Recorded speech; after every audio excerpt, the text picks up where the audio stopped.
La salle Badus de Kaysersberg a fait le plein en ce mardi 3 novembre à l'occasion d'une journée technique sur l'apiculture biologique organisée conjointement par l'OPABA et la Chambre d'agriculture régionale. Près de 80 personnes ont assisté à l'événement, dont le programme mêlait informations techniques, témoignages d'apiculteurs et visite d'une miellerie. Cette journée s'adressait à la fois aux curieux, à des porteurs de projets en conversion bio, mais aussi à des apiculteurs bio déjà installés. Donc moi je suis venu ici pour avoir en visu les données nationales de tout ce qui se fait au niveau efficacité des varrois et tout ce qui est nourrissement au niveau du bio, toutes les données qu'on n'a pas forcément accès sauf appeler des gens un peu par-ci par-là et ça prend du temps et on parle de la saison, etc.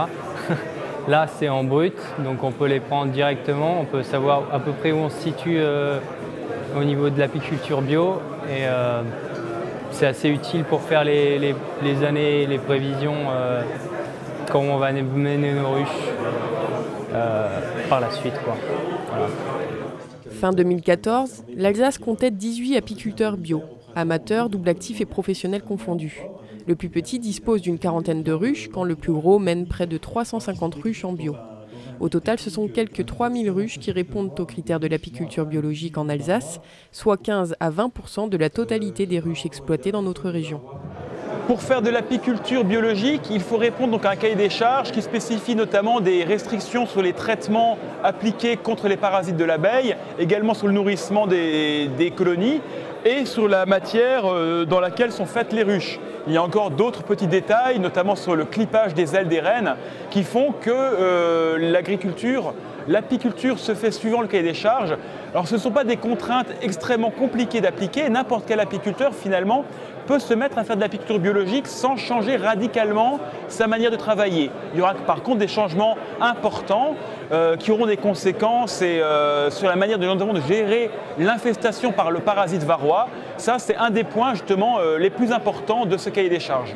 Le cahier des charges de l'apiculture biologique définit également l'emplacement des ruches qui doivent être installées dans une zone comprenant une majorité d'éléments sauvages, par exemple des forêts ou prairies permanentes, ou des cultures biologiques dans un rayon de 3 km alentour.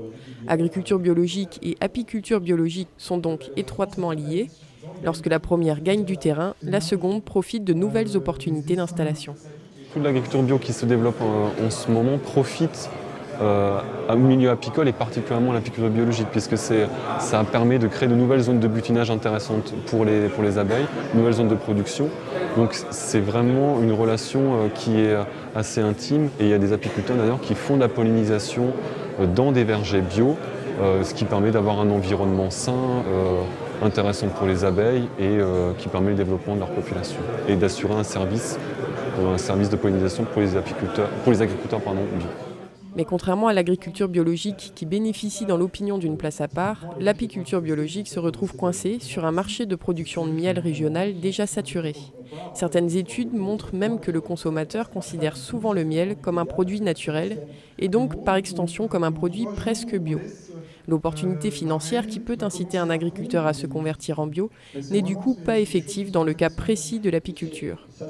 Alors les motivations pour passer en bio de l'apiculteur ne sont clairement pas économiques.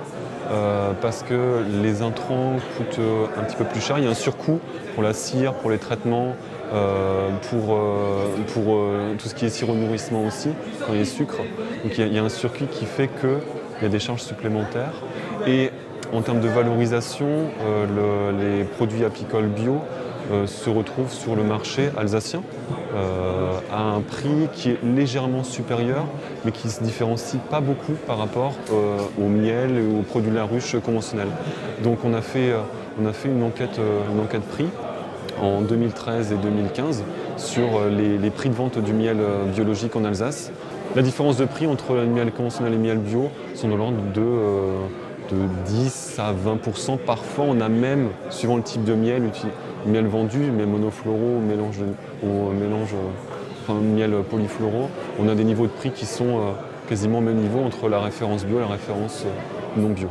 Comme l'a dit d'ailleurs M. Gottorb qui est intervenu ce matin, la conversion vers l'agriculture biologique, c'est plus une affaire de conviction et de philosophie de vie que de calcul économique. Donc les gens vont plutôt se tourner vers cette démarche lorsqu'ils sont dans une recherche de cohérence et d'éthique de vie.